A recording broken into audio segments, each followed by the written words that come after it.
Chapter 15. Beauxbatons and Durmstrangs. Early next morning, Harry woke with a plan fully formed in his mind.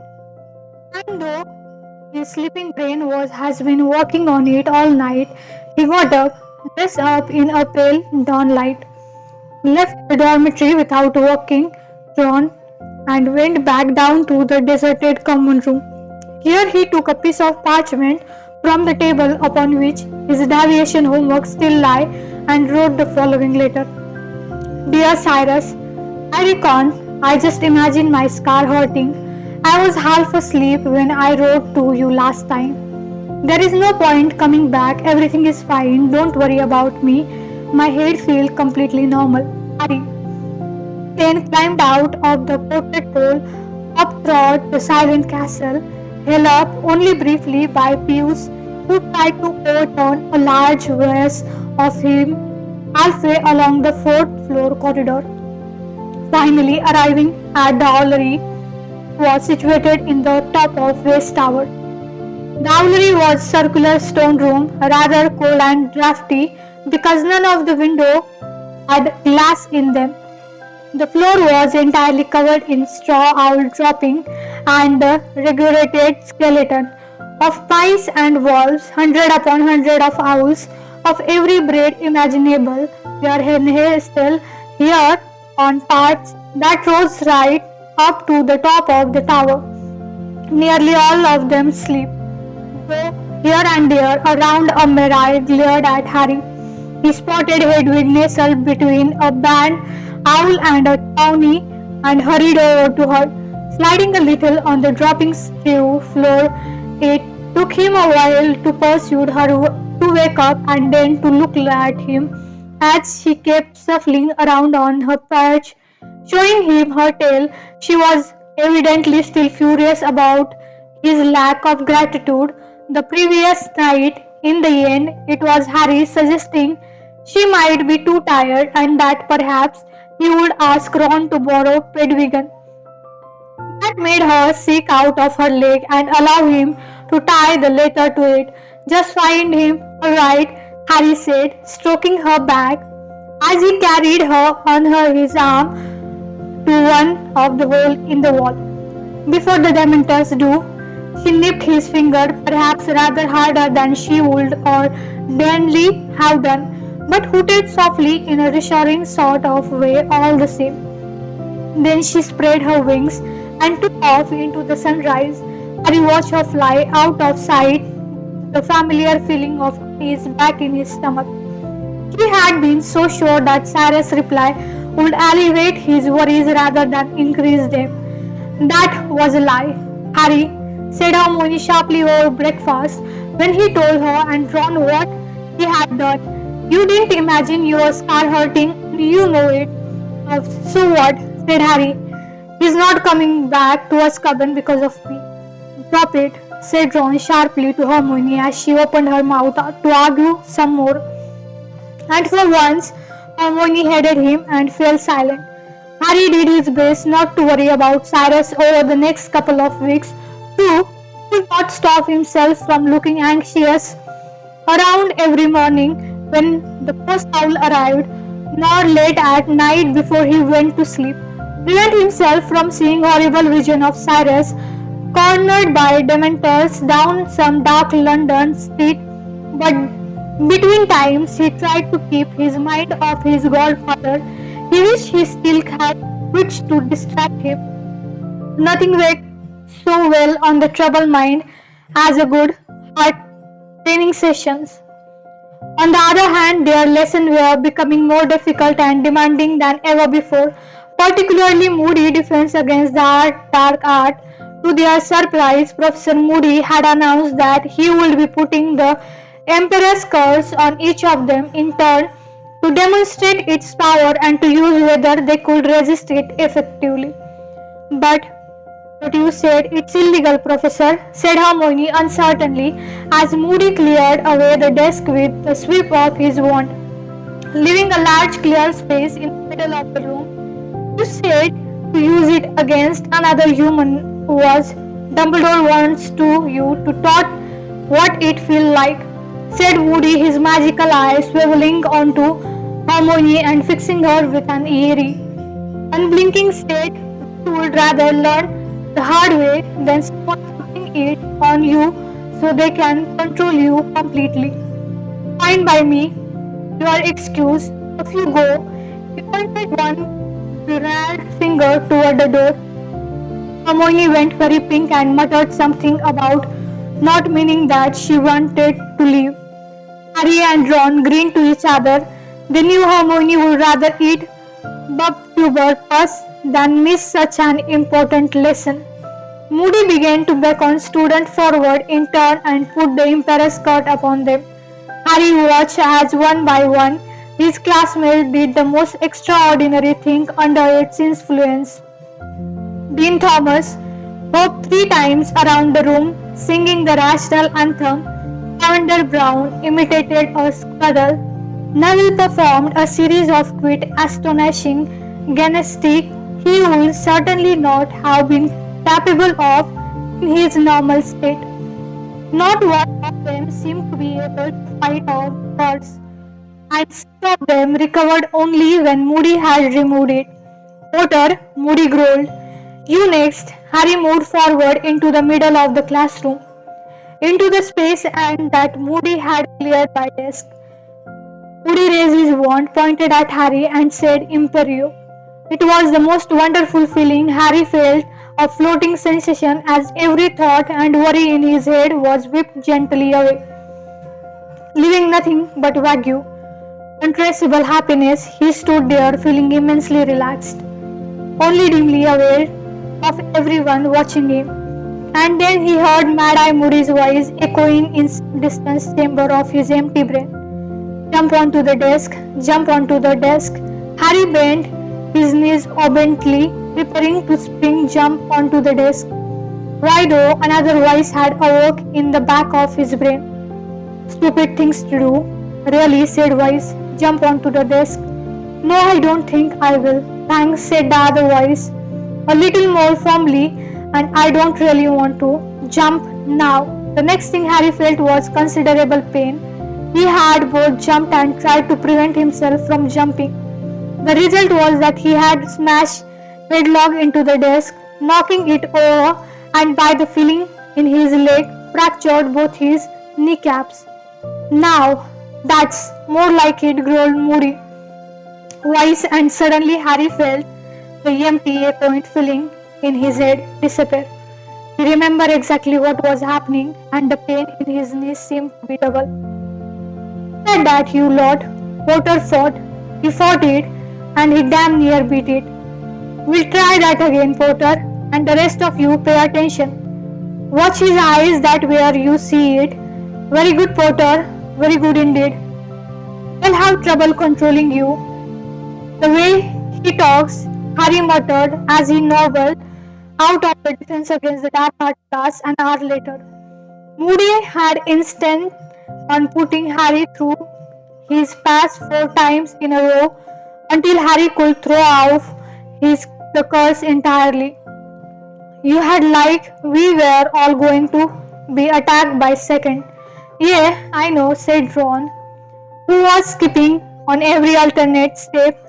They had had much more difficulty with the curse than Harry, though Moody assured him the effect were up by lunchtime. Talk about the paranoid. Ron glanced nervously over his shoulder to check that Moody was definitely out of the earshot and went on. No wonder they were glad to get shot on him at the ministry. Did you hear him telling Seamus what he did to that witch who shouted "Boo!" behind him on April Fool Day? And when are we supposed to read up on resisting the Emperor's curse with everything else we have got to do? All the fourth years had noticed a definite increase in the amount of work they were required to do this term. Professor McGonagall explained why, when the class gave the particular loud groan at the amount of transfiguration homework she had assigned.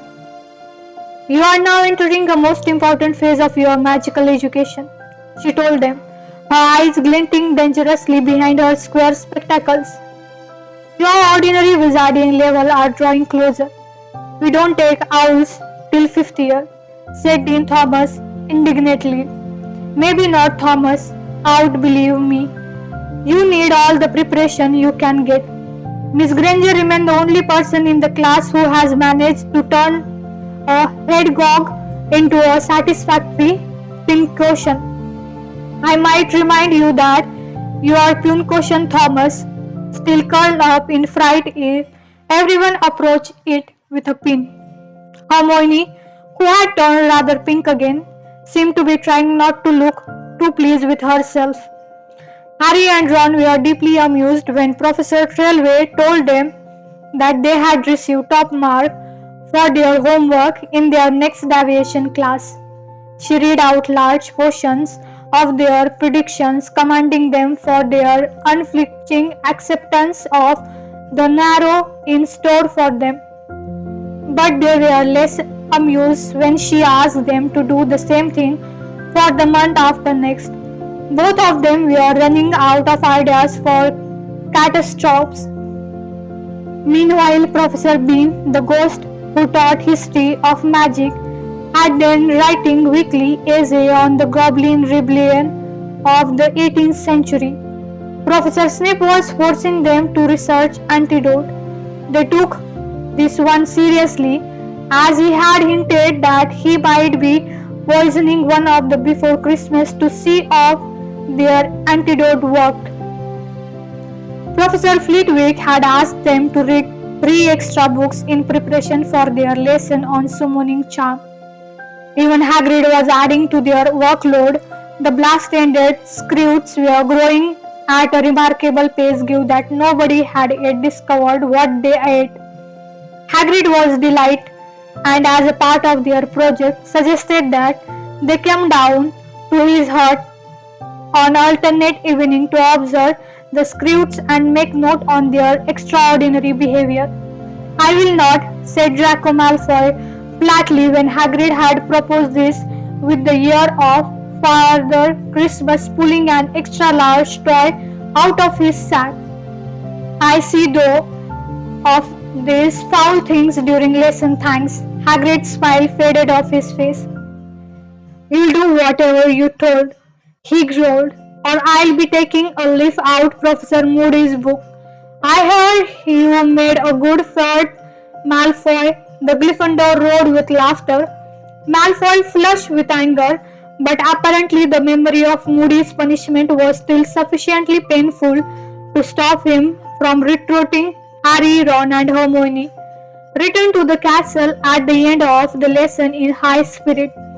Seeing Hagrid put down Malfoy was particularly satisfying, especially because Malfoy had done his very best to get Hagrid sacked the previous year.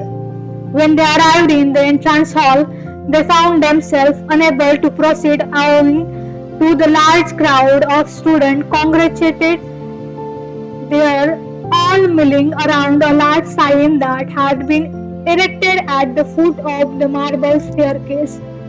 Ron, the tallest of the three, stood on the tiptoe to see over the heads in front of them and read the sign aloud to the other two. Toy Wizard Tournament.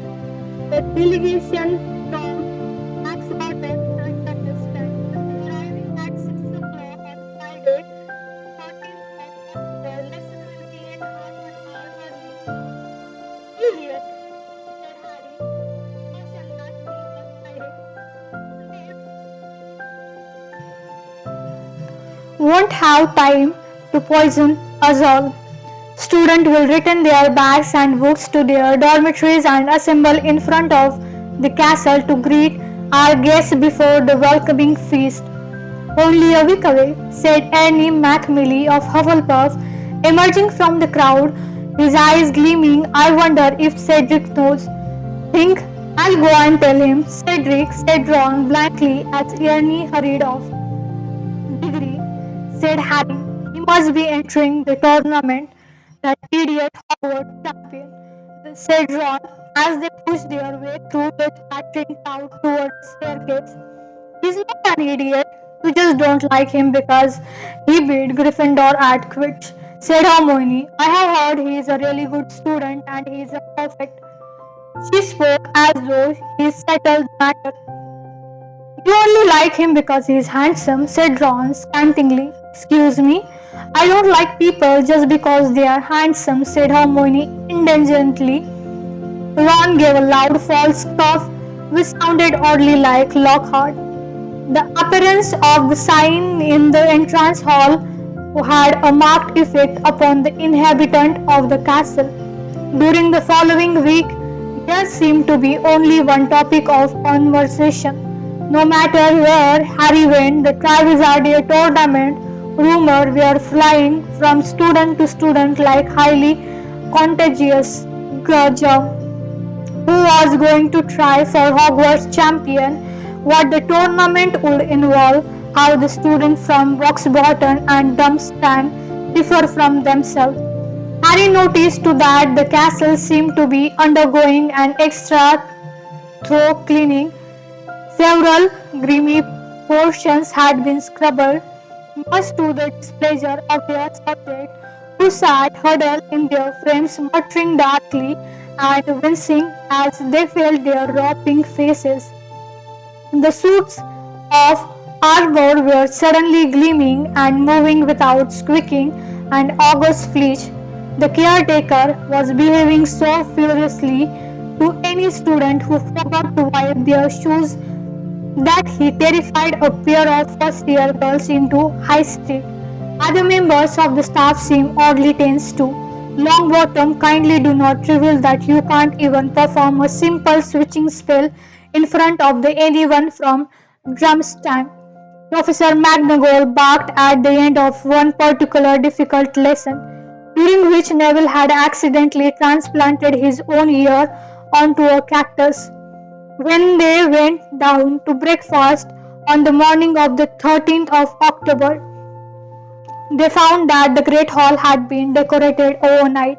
Enormous silk banners hung from the walls, each of them representing a Hogwarts houses, red with a gold lion for Gryffindor, blue with bronze eagle for Ravenclaws, yellow with a black badger for Hufflepuff, and green with a silver serpent for Slytherin. Behind the teacher's table, the largest banner of all bore and Hogwarts coats of arms, lion, eagle, batter, and snake, were tied around a large letter H. Harry, Ron, and Hermione sat down beside Fred and George at the Gryffindor table. Once again, and most usually, they were sitting apart from everyone else, like conversing in low voices.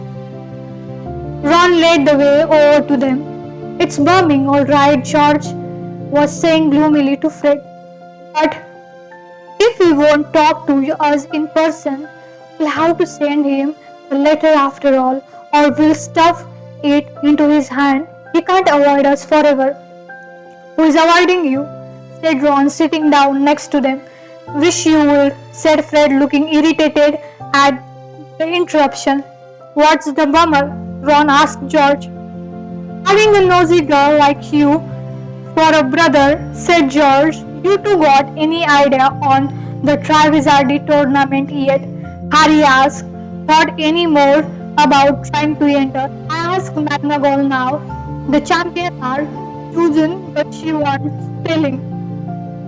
George bitterly. She just told me to shut up and get on the transfiguring my recon. Wonder what the tasks are going to be, said Ron thoughtfully. You know, I bet we could do them. Harry, we have done dangerous stuff before. Not in front of the panel of a judge. You haven't, said Fred. McGonagall says the champion get awarded pointing according to how well they have done the task. Who are the judges? Harry asked. Well, the head of the participating house are always on the panel, said Hermione, and everyone looked around at her, rather surprised, because all three of them were injured during the tournament of 1792. When a cockfight the champion were supposed to be catching went on rampage, she noticed them all looking at her and said, with her usual air of impatience, that nobody else had read all the books she had. It's all in Hogwarts or history. Though all course that books not entirely reliable, a revised history of Hogwarts would be more accurate title, or a highly biased and selective history of Hogwarts, which glosses over the nasty aspect of the school. "What are you on about?" said Ron, though Harry thought he knew was coming. "House elves," said Hermione, her eyes flashing. "Not one in 1,000 pages. Does Hogwarts a history mention that we are all cowering in the oppression of the 100 slaves?" Harry shook his head and applied himself to his scrambling. His and Ron's lack of enthusiasm had done nothing whatever to scrub Hermione's determination to pursue justice for House Elf. Two of them had paid Crucicle for the SPEW bag, but they had only done it to keep her quiet. Their sickle had been wasted. However, if anything, they seemed to have made Hermione more wise furious. She had been badgering Harry and Ron ever since. First to wear the baggage, then to pursue other to do the same, and she had also taken to rattling around the Gryffindor common room every evening, cornering people and shaking the collection tin under their noises. "You do realize that your shit are changed? You fire lit, your classroom clean, and your food cooked by the group of magical creatures who are unpaid and enslaved?" she kept saying fiercely. Some people like Neville had paid up just to stop Hermione from glorying at them.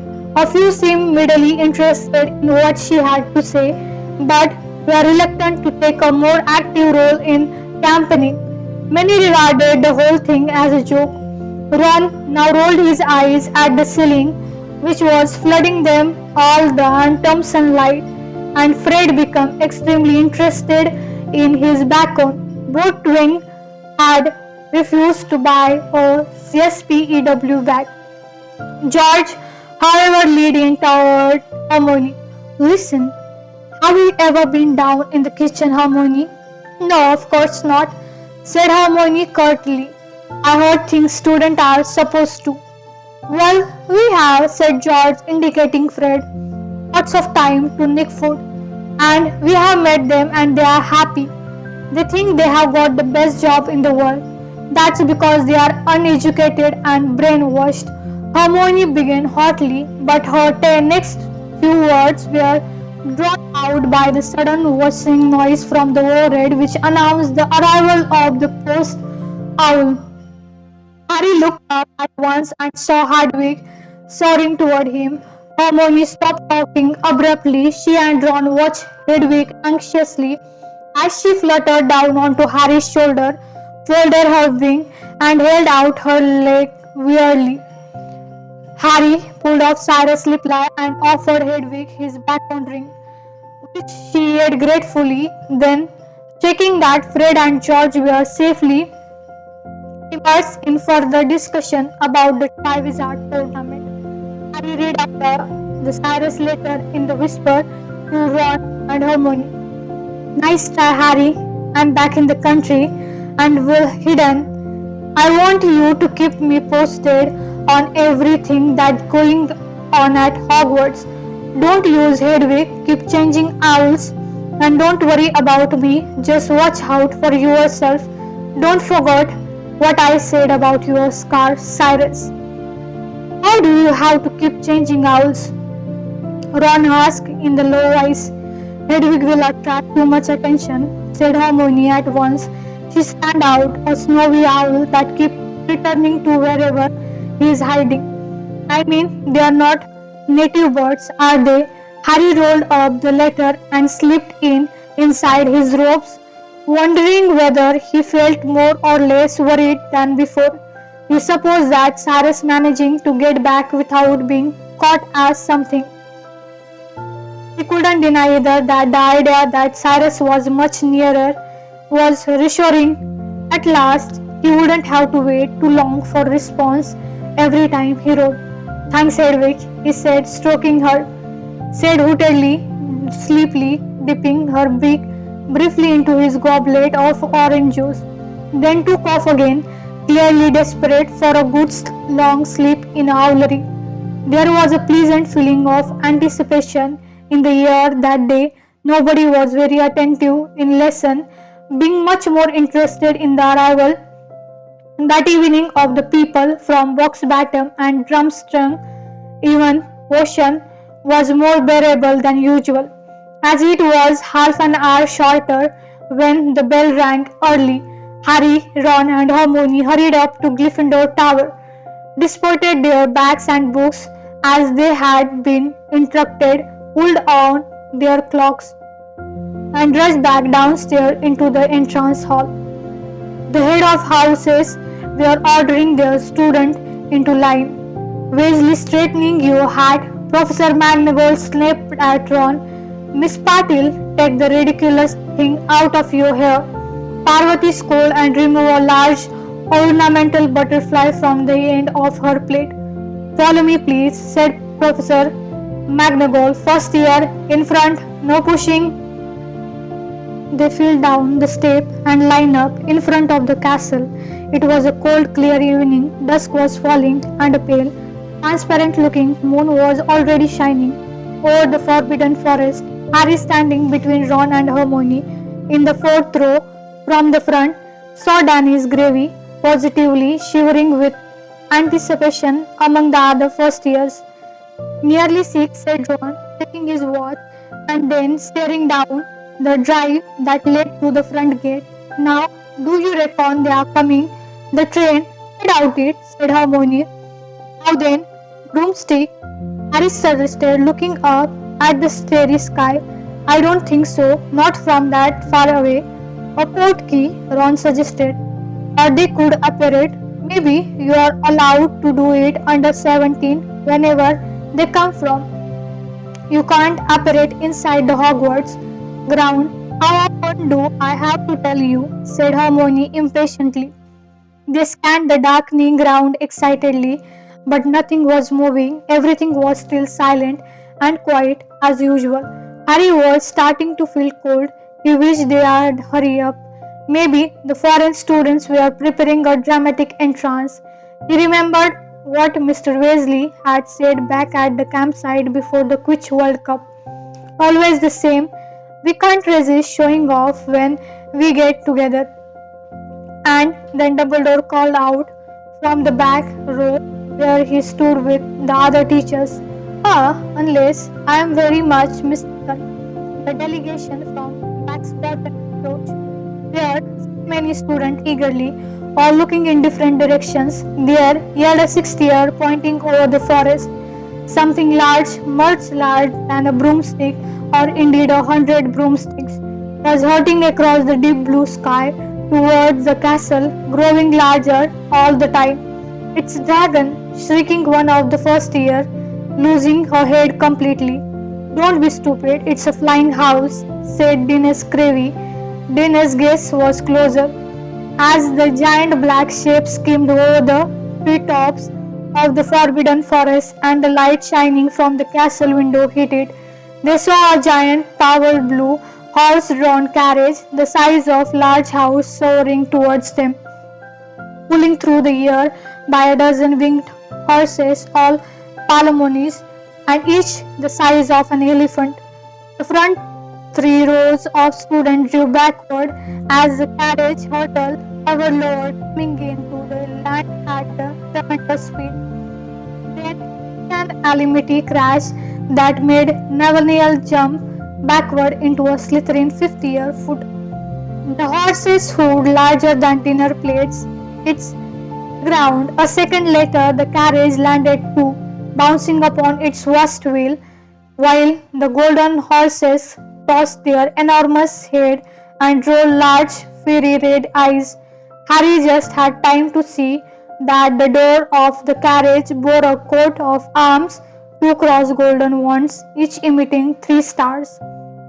Before it opened, a boy in pale blue robe jumped down from the carriage, bent forward, fumbled for a moment with something on the carriage floor and unfolded a set of golden steps. He sprang back respectfully. Then Harry saw a shining high-heeled black shoe emerging from the inside of the carriage. The shoes that size of child's sled followed almost immediately by the largest woman he had ever seen in his life.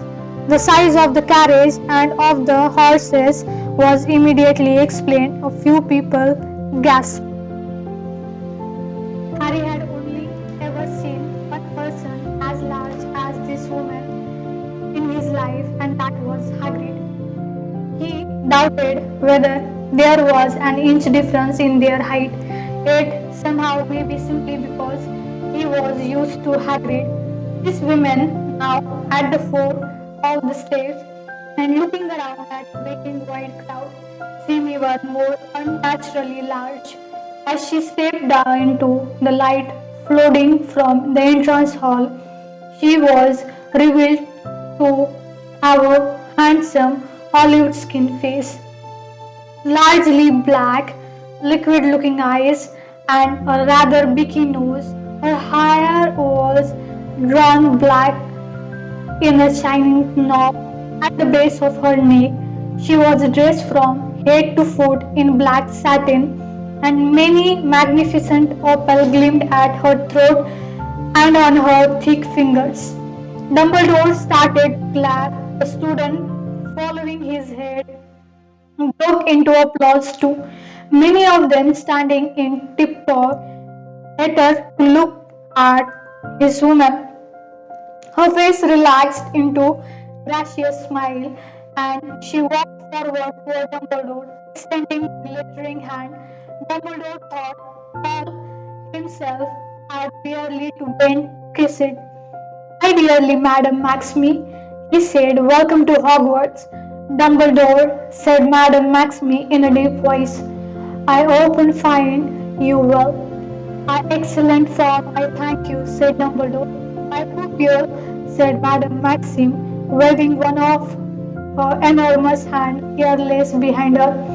Harry, whose attention had been focused completely upon Madame Maxime, now noticed that about a dozen boys and girls, all by the look of them in their late teens, had emerged from the carriage and were now standing behind Madame Maxime. They were shivering, which was unsurprising given that their robes seemed to be made of fine silk, and none of them were wearing cloaks. A few had wrapped scarves and shawls around their head. From that, Harry could see of them. They were standing in Madame Maxime's enormous shadow. They were staring up at Hogwarts with apprehensive look on their faces. As Karkaroff arrived yet, Madame Maxime asked. "He should be here any moment," said Dumbledore. "Why would you like to wait here and greet him? Or would you prefer to step inside a warm-up or trifle?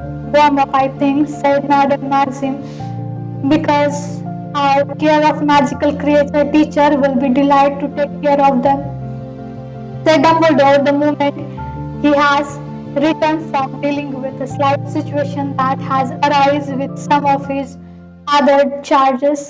"Scribes," Ron muttered to Harry, grinning.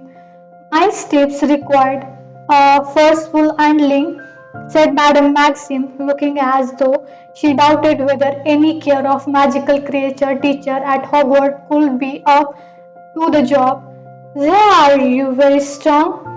"I assure you that Hagrid will be well up to the job," said Dumbledore, smiling. "Very well," said Madame Maxime, bowing slightly. "Will you please inform his Hagrid was drink only single malt whiskey?" "It will be attended to," said Dumbledore, also bowing. "Come," said Madame Maxime impetuously to her student, and the Hogwarts crowd parted to allow her and her student to pass up the stone steps. "How big do you reckon Durmstrang horse are going to be?" Seamus Finnegan said, leaning around Lavender and Parvati to dress Harry and Ron. "Well, if they are any bigger than this lot, even Hagrid won't be able to handle them." said Harry. That's if he hasn't been attacked by his crews.